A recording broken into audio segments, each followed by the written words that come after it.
Peggy 18.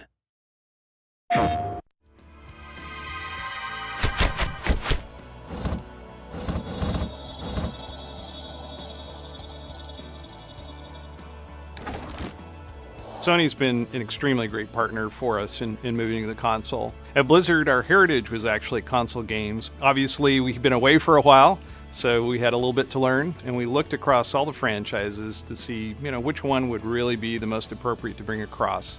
And we felt that Diablo was by far the easiest win. It is the granddaddy of action RPGs. When the first one came out in the late 90s, it really said, RPGs don't need to be this slow, sort of pondering, epic. They can be these awesome, rock concerts, and you can sort of just smash things and kill a bunch of monsters and get a whole bunch of epic loot.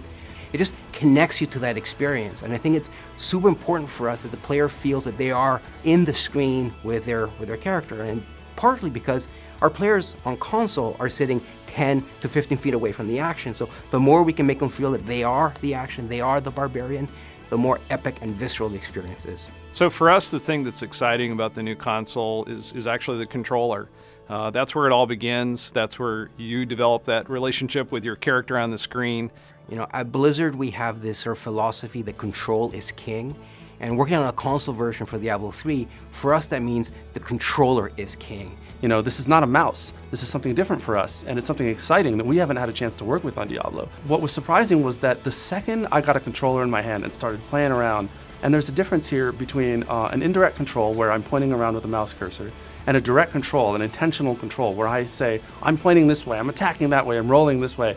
And that just stings. It was really surprising, even to me. There's an intimate connection between the player and their character, and that's something that we really wanted to leverage and build the Diablo III version for the console, specifically around the notion that we call pick up and slay.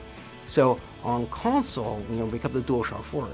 When you flick the right stick, your character actually performs a sort of dodge move that is unique to the console. And we added that thing first because our PlayStation players are going to have this expectation that as a console game I should be able to do that. I should be able to have this cool sort of dodge mechanic, and we wanted to give them that.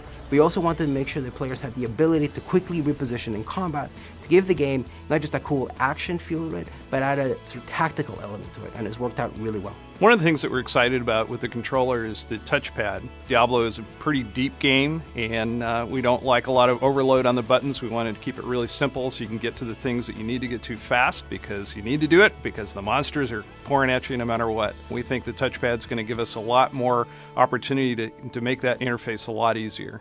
We now have a different way that the player can interact with the game. For a game like Diablo III that has a lot of sort of cool inventory things you're doing, you're equipping items, just the possibility of the trackpad is really exciting, and we really can't wait to dive into it and sort of make it as awesome as we can. What we didn't want to do is simplify the experience, because at the end of the day, Diablo is awesome because of all the different items you can get and all the different powers those items have, so we didn't want to sacrifice that. What we wanted to do is streamline the experience so the players can decide when and how they wanted that level of information. So we really built the inventory and all our UI screens from the ground up. These are screens that are specifically designed to feel great when you have a DualShock in your hands and the way you navigate them. So we moved into a radial style menu that allows, first of all, your character to be nice and big on screen. But I think one of the magic of working on a game like Diablo at Blizzard is we're very iterative. We constantly keep asking ourselves, how can we make this better? How can we make this more awesome? And our team, and so Jason Bender had this really great idea for something we call the quick equip, which is without even having to open your inventory, you can just press up on the D-pad and quickly cycle through the items you've recently picked up and make a decision right then and there whether to equip it or not. So again, that's a great example of the way we wanted to streamline but not simplify the experience. What's great about Sony's decision to make the PlayStation 4 an easier architecture for us to work with as developers is that it means that we can actually get our games into the hands of our players a lot faster, and we're super excited about that.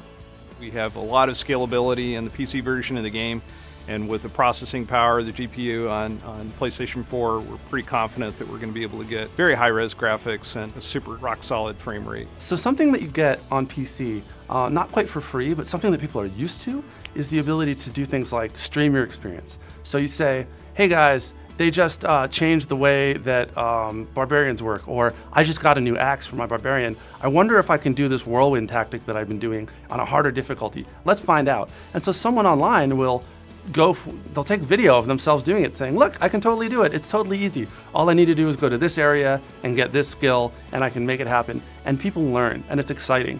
I think the share button, I think, has this potential to sort of really fundamentally change the way players interact with not just the game, but with one another. And there's always been a barrier to sort of bring that same type of experience to the console. But the fact that it's now on your controller, a button press away, that you can, you just found an awesome legendary and you want to share it, not just with your friends on your couch, but with the whole world.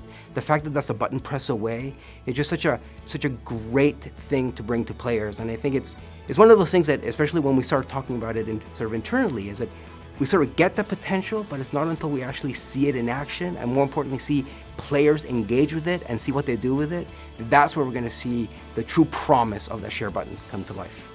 But also, multiplayer is huge. I am able to sit there on the same couch with my friends. And you're going up against, the legions of the burning hells, and it really makes the experience, as I said before, immediate and sort of very social. And then, of course, we can also play with people who are remote. So 3 of us might be sharing a view on the couch looking at the same screen. Someone else might be playing from somewhere else in the country, and we can all play together. That is just great.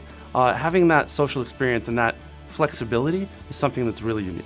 That's what console gaming is all about. It's a more intimate experience right there in the living room, a shared experience, with your friends, with your family. And we think that Diablo is a perfect game to allow you to do that.